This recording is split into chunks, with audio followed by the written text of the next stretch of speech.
Ladies and gentlemen, let's get ready to rumble! I've already won. Oh, man. Yeah, let's try again.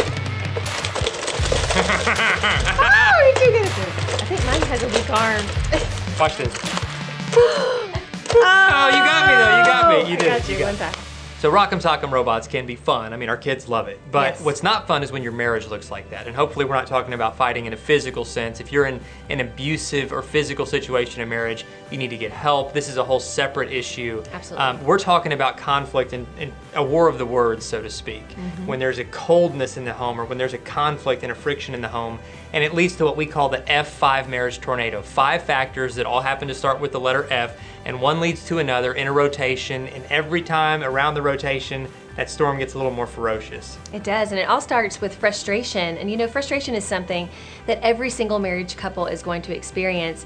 But what we do with that frustration is everything, because in the marriage tornado, it doesn't just stay there. No, in the marriage tornado, it leads to false assumptions. And false assumptions means you're not believing the best in each other. Right. You always do this, or you never do that, or I care more than she does, I care more than he does, Yep. I'd be better off without him.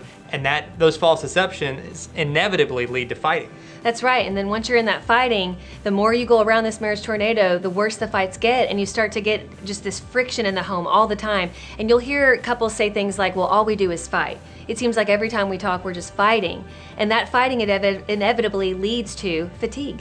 Yeah, exhaustion. And we make our worst decisions when we're exhausted. And fatigue leads to fantasizing. Yes. Because we're in a weak and vulnerable state of mind, and fantasy becomes our escape. Fantasy can become looking at things like pornography or romance novels to have an unhealthy outlet for our desires, or it can become looking up old flames on Facebook and fantasizing about a life with somebody else. I know, and it can be, even if you're not focusing on a life with a particular person, you just start to tell yourself things like, well, I would be better off without this person in my life. I could do this on my own. I don't need my spouse to be able to raise my kids, or I don't need my spouse to feel good about myself and to go about life. And we just start believing all these lies that we don't really need each other. And that's a dangerous place to be, and that only leads back to the very first part of the marriage tornado, which is frustration. And every revolution that it takes around this tornado, it gets worse and worse and worse. And so we have to intentionally break ourselves out of this. And we can't do it without God's help, because God is a God of peace, and peace is what we need instead of all this frustration and fighting and fatigue. And so how do we do that, sweetie? How do we get more peace in our relationship? Well, as followers of Jesus, we still firmly believe that He can calm any storm in your life when you invite Him into it. And it's usually a process. It's a process of fighting, not against each other, but fighting for each other. Yes. And we've got a lot of resources to help you do that. And one resource we would suggest is counseling. I think sometimes meeting with a Christian marriage counselor can be a game changer to help an impartial third person walk you through the process.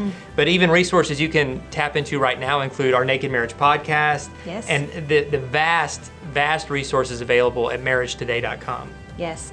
So be sure, whatever you do, that you're fighting for your marriage and not against your spouse, and reach out for help, because there is hope for you as well.